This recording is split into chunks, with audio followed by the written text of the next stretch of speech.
throw a lot more money at what seems to be a lot bigger a problem. Ron Paul, the Texas congressman and former presidential candidate, says that would be a big mistake. The congressman joins me right now. Congressman, what do you make of that? Well, I think you're absolutely right. Throwing more money at it won't help it. And unfortunately, even though I'm sure our president's well-intended to pick up the momentum and do something about this, the United States is on the defensive. We are being blamed, and I think to a large degree rightfully so. And this was a predictable event. You know, early on in 1944, many economists recognized it was a flawed system and predicted that Bretton Woods would break down, which it did in 1971. But the dollar reserve standard, which was started in 1971, was deeply flawed as well, and it's coming to an end.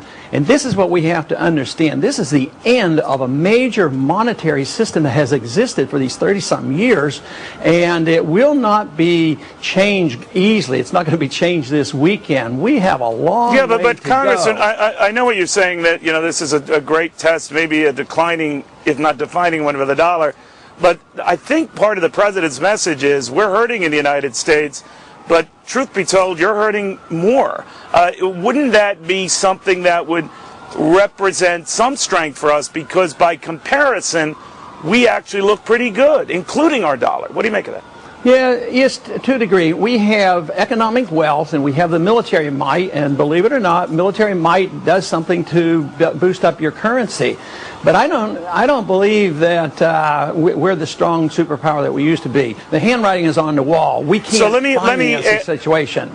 All right, I apologize, but I'm getting ahead of a president's radio address, so I don't want to bump you or him. But one issue I want to explore with you, Congressman, is this idea that Gordon Brown of Britain had been talking about, maybe a coordinated global tax cut. I'm vastly oversimplifying it, but the gist was that maybe the leaders gathering at this table should be looking at that. What do you make of that? Well, I think you said tax cut, but do you mean an interest rate cut?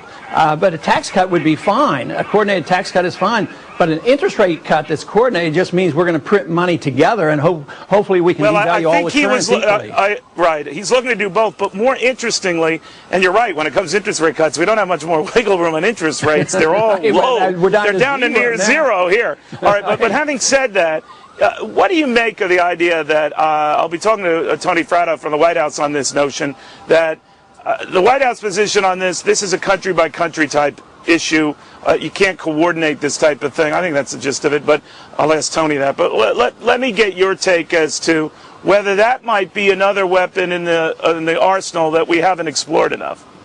Well, if it's government coordination, it won't work because they don't know how to do it. Only the market can coordinate. You have to have the rules for the marketplace, supply and demand and sound money, low interest and low taxes and all these things. Markets coordinate very, very well. It's when governments get involved and tell you what the money supply should be and what the interest rate should be and how much spending should be. The people should be spending the money. The government shouldn't be spending the money. Sure, the government can spend a lot more money, but they're not smart enough to know how to spend the money. So the more money the government spends and Washington appropriate, the less the people have. And we need the people right now. They're anxious to cut back, which they should. They shouldn't extend credit. They should start saving money and the bad debt liquidated. But we're doing everything conceivable to prevent the market from working to straighten out this mess. So I'm discouraged, of course, from all I hear, whether it's what we do in the Congress, what we might do next week with a bigger stimulus package, and what they're doing this weekend. But nobody's hardly even talking about the central bankers. They're not even there. They're the ones who have all the clout, and they're overseas meeting. And under the law, it says that we're not even allowed to know what our central bankers say to other central bankers. That to me is unbelievable. We shouldn't have it that way. Well, we should know what the central bankers are doing. And that's where the real action is right now. All right, Congressman. That's such an interesting subject. We'll have to pick up for a separate conversation. But always a pleasure having you.